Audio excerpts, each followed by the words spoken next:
They're good. Dayton's got a very good team, phenomenal home atmosphere.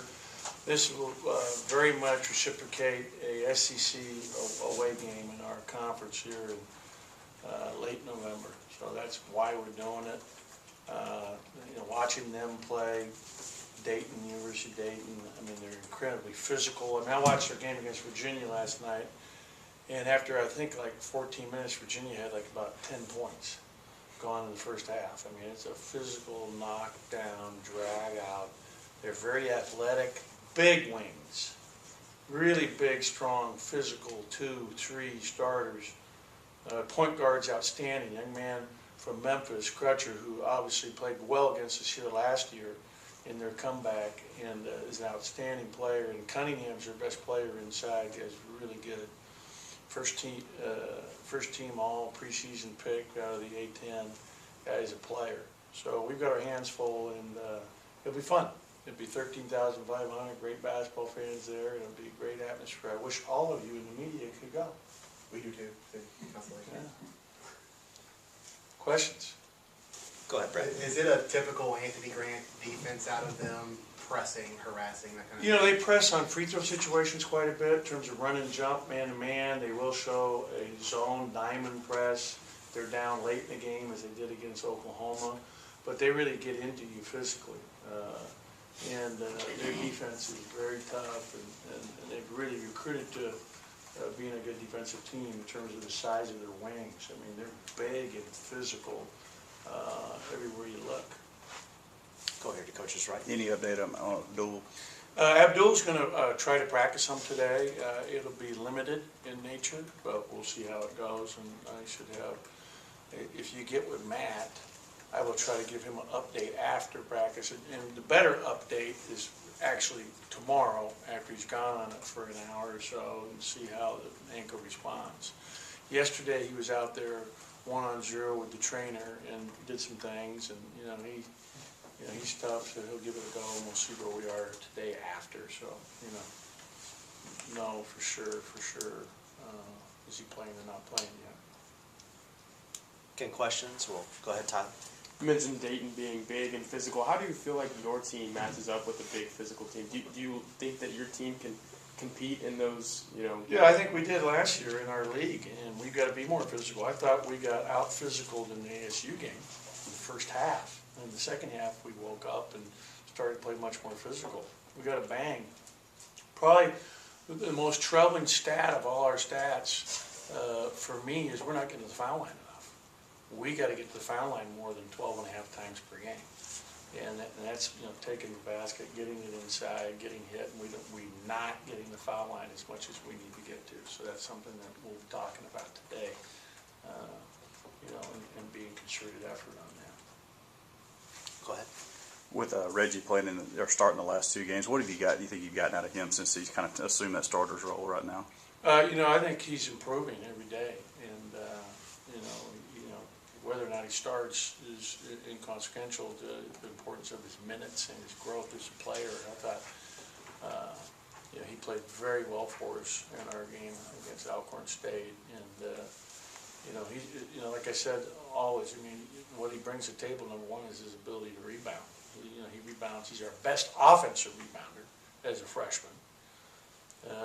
Followed closely by probably number 2, Robert Woodard.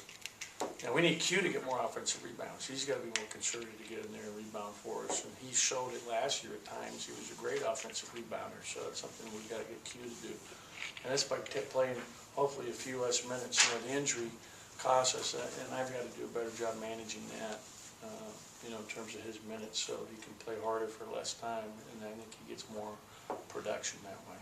Go back to Brett. To follow up on those two freshmen particularly, why do you think they look so comfortable? I mean, Reggie said he's still trying to find his way, but it doesn't look like that when he's on the floor. Why do you think they look so comfortable? They're good. I mean, they're coming in as high-level players out of high school where they both were in USA basketball. They both played at the highest level in AAU basketball.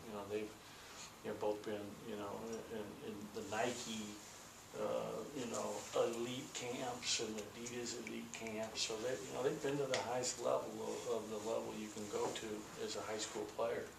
You know, where they're both, the biggest area of improvement they both got to get to is at the defensive end, because it's just a different deal. Like when we played ASU, Reggie was like, you know, they're pushing me in the back. Yeah, well, this is what, welcome. This is how it is now. And you know, they're going to shove you in the back, and they're not going to catch them all. That's why you got to hit them first. You know, so hopefully we got growth from there. Go back to Tyler.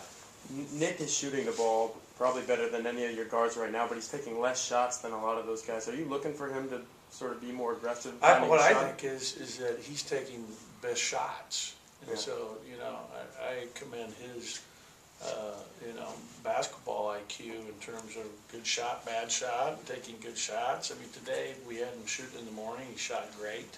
So did all guys. I thought, like Lamar today, shot 80% from three, catching and shooting. You know, and he knows. Like, I thought he did a better job in our last game, Lamar Peters, at letting the shot come to him. And actually, once he missed, where he got a little hyped up because he hit a couple, you know, so then he takes one that, you know, he probably shouldn't take.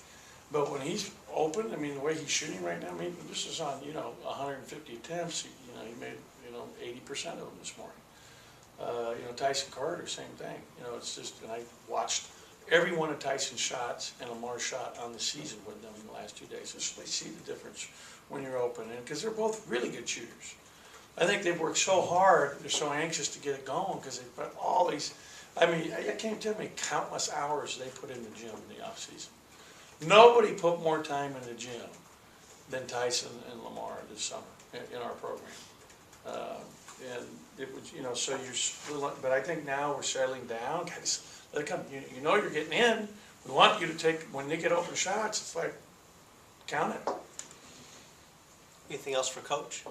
I'm good. Don't hurry me up, man. No worries. It's okay. I just kind of on Robert and Reggie again, just how different is it for those two guys to come in? They're impact players as freshmen, but you've had some freshmen before, and they kind of had to be the guys, basically. But it seems like, you know, Robert and with Reggie, that they kind of don't have the pressure so much because there is a Q and an Eric and thing. How big of a deal is that there are guys, so many experienced guys around those two? I think it helps them because, you know, now when they come in, they're not keen on them.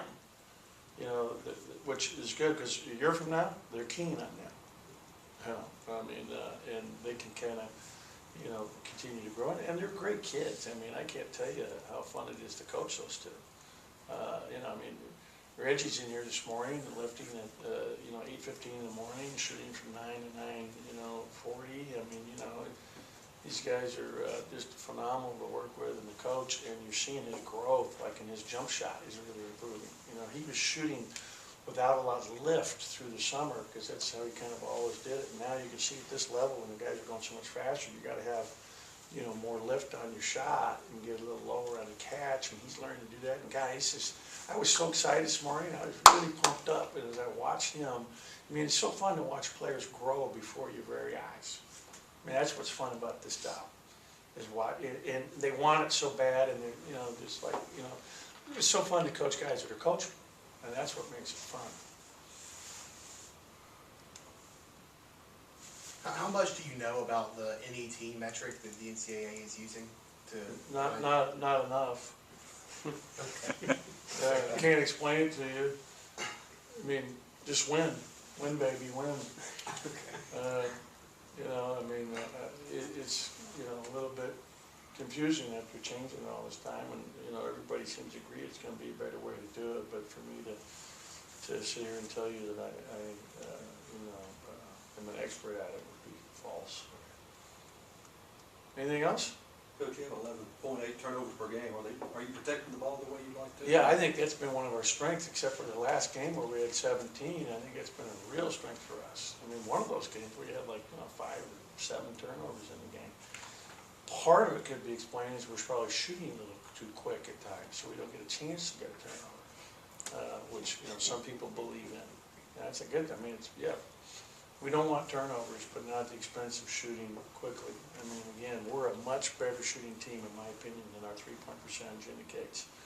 And that's just through shot selection and learning to be more patient. And again, you know, it's a work in progress.